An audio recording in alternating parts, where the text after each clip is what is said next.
Again, my initial reaction after watching this movie was that I was very happy that the actor who played Elliot from Breaking Bad was here, and of course, made me very happy. So good job, Breaking Bad cast.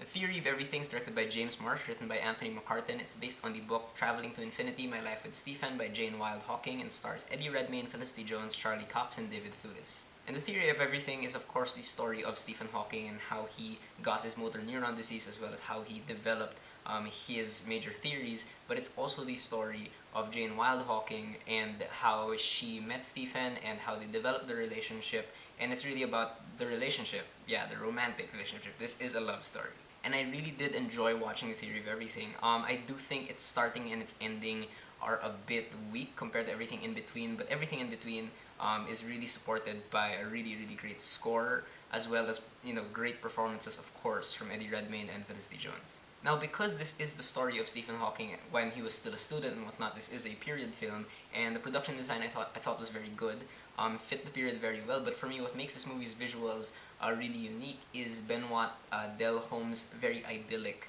cinematography. It's very, very feathery. Like the focus is kind of like out in the background. For me, it makes things feel sort of cosmic in a way that I can't really explain, and almost dreamlike.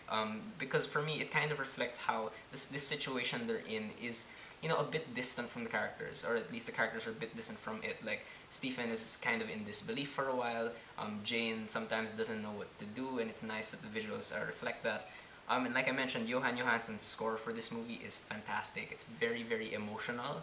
And for some reason, it reminds me of the circle imagery that's present throughout the movie. Maybe it's because a lot of the music really is just these repeating motifs. But what I like so much about the music is that it builds on like these very simple kind of refrains or riffs, or I don't know what you call them, and then Johan Johansson just kind of builds on them until the orchestration is just very, very grand. The editing by Jinx Godfrey is very good also, in that I think it places equal importance on both Stephen and Jane, so that when the movie shifts point of view, it feels very natural. Because, this isn't just Stephen Hawking's story, like I mentioned. It really is almost 50-50, both Stephen's and Jane's story. And I really, really like that they're both very, very equal in strength and, attention given.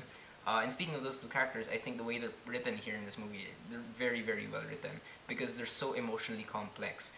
This is, like I mentioned, definitely more of a love story. So if you're looking for the scientific aspect, there's not that much of it. The focus here really is on the relationship. But what I like so much about how this relationship is portrayed is that not every single detail of the relationship is told. So, we don't get all the tiny unnecessary details. Like, in fact, there are some points where you really have to fill in the blanks yourself with what happened in between. And I really, really like that kind of respect to the audience's intelligence, and really does challenge like how you view each of them as the relationship develops. And of course, the acting, come on, it's incredible because Eddie Redmayne, of course, won the Oscar. He's incredible. He really does capture each stage of Hawking's disease really, really excellently. But he never forgets to retain emotion all throughout it, which is incredibly difficult, especially since, like as Eddie Redmayne likes mentioning, that they had to shoot this obviously out of order, so he had to keep switching from one stage of the disease to another and then back. So it's really, really impressive all throughout. But who really surprised me in this movie was Felicity Jones. She didn't have the benefit of having like a really kind of physical performance, but the way she portrayed Jane here was really great because she really kind of portrayed her as a strong woman, even when she becomes like really emotionally conflicted. Like she becomes really stressed out and sad when she takes care of Stephen, but she's always strong. You can always tell that she loves him in a way. So she really did hold her own, and I think James Marsh directing this movie, I honestly didn't feel like he was kind of beating us over the head with the whole disability message, because some directors, they might really feel the temptation when they have a subject like this to really just shove it in their faces and show us how difficult the lives of these people were. And James Marsh, I think, never ever does that. He really keeps the focus on the relationship and how it changes throughout these circumstances. And like I mentioned, I do have a couple issues with the movie. For one, the opening scenes I think are a bit messy. It feels like Jane and Stephen fall in love way too quickly.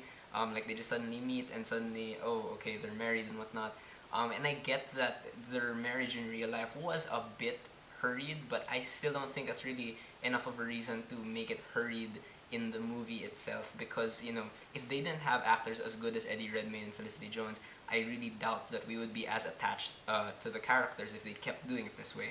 And the ending is kind of problematic for me. Mainly, there's a speech scene near the end, which is super super contrived. Like, it does not feel realistic at all, because you have someone giving this short speech and people suddenly stand up and applaud, and they even insert like a weird dream sequence in there. It's just so strange and out of place from the movie.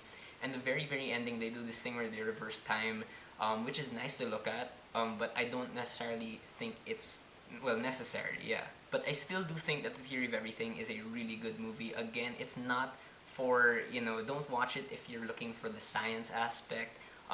James Marsh, I think, is very clear in that he is trying to present this movie as an account of the relationship and of love despite all these difficulties. So, just know what you're getting into.